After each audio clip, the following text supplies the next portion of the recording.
बागेश्वर धाम के पीठाधीश्वर पंडित धीरेन्द्र कृष्ण शास्त्री ने छत्तीसगढ़ के पूर्व मुख्यमंत्री भूपेश बघेल के पुराने बयान पर तीखा पलटवार किया है। उन्होंने पहले प्रदीप मिश्रा और धीरेन्द्र शास्त्री जी के कथावाचकों पर अंधविश्वास फैलाने का आरोप लगाया और कहा था कि देश में हिंदू कभी खतरे में नहीं थे।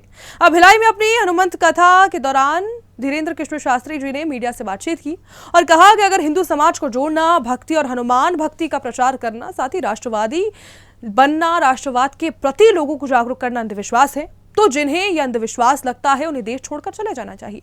उन्होंने स्पष्ट किया कि वे नेता नहीं है, इसलिए आमतौर पर राजनीतिक बयानों पर नहीं बोलते हैं, लेकिन हिंदू समाज की एकता और सनातन धर्म के मुद्दों पर चुप नहीं रह सकते।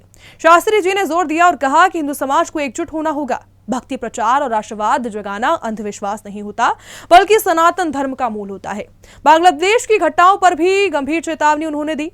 उन्होंने बांग्लादेश में हिंदुओं पर बढ़ते अत्याचारों का जिक्र किया और कहा कि वहां हालत बेहद चिंताजनक है। हालिया घटनाओं में एक हिंदू युवक को सिर्फ हिंदू होने के कारण पीट कर मार डाला गया और दूसरी घटना में एक घर जला दिए गए। उन्होंने चेताया कि वो दिन दूर नहीं जब भारत में हिंदू होना अपराध बन सकता है। अब समय है हिंदू एकता और हिंदू राष्ट्र की बात करने का। आपको सुनाते हैं उन्होंने क्या कुछ कहा। की बात करते हैं और क्योंकि भारत राष्ट्र है, क्या करिए। देखिए, हमारे पूर्वजों ने संविधान स्वीकार किया, उसके प्रति हमारी निष्ठा है, श्रद्धा है। एक हाथ में संविधान, दूसरे हाथ में गीता और रामायण, इस आधार पर जीवन जीने वाले हैं हम। संविधान के प्रति हमारी अति श्रद्धा है। जिस संविधान का प्रारंभ राम दरबार के चित्र के साथ हो, ऐसा संविधान हमारे भारत का है। डॉक्टर भीमराव अंबेडकर जी की यह रचना, उनकी पूरी टीम की यह रचना हमारे भारत की व्यवस्था को चलाने वाला। जीवन के लिए दो चीजें जरूरी हैं, व्यवस्था और आस्था, और दोनों संविधान में है। आस्था में राम दरबार है, व्यवस्था में संविधान के नियम है, इसलिए हम संविधान को पूर्ण रूप से मानते हैं।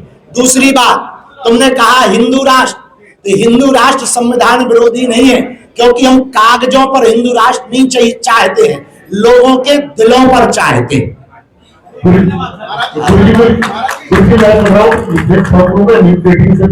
जय हो। गुरु जी, जिस तरह से वक्त कोड का जो है दायरा बढ़ता जा रहा है, दखल बढ़ती जा रही है, क्या सनातन बोर्ड की स्थापना होना चाहिए? देखिए, सनातन बोर्ड की स्थापना हो तो बेहतर है, पर ना भी हो तो संविधान बोर्ड बंद हो, ये ज्यादा बेहतर। यदि बांग्लादेश की सुनो, आप जवाब सुनो। यदि तो संविधान बोर्ड बंद हो, ये ज्यादा बेहतर। यदि बांग्लादेश की सुनो, आप जवाब सुनो। यदि बांग्लादेश की जो करतूत अभी हुई है, 2 दिन पहले जिंदा हिंदू को जलाया गया, सिर्फ इसलिए जलाया गया कि वो हिंदू था। भारत में रहने वाले सनातनी, हमारी बात कान खोलकर सुन लो। जब बांग्लादेश में हिंदू होना गुनाह अपराध है, तो ये सोचनीय विषय है। 2 दिन दूर नहीं जब भारत में भी हिंदू होना अपराध होगा। यही समय है, सही समय है, अभी समय है हिंदू एकता का और हिंदू राष्ट्र का।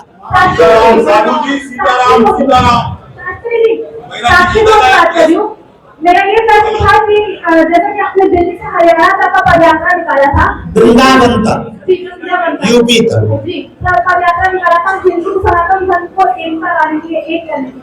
आज भी अभी भी हिंदू धर्म में छुआछूत कितना देखा जा रहा है, आप आए दिन खबर देखते होंगे, तो कितना हिंदू एकता हुआ है, एक हुआ है क्या? अब आपके जैसे पढ़े लिखे लोग उस यात्रा में आते और जीवन में उतारते, तो हमको ये लगता कि ज्यादा काम कर गए।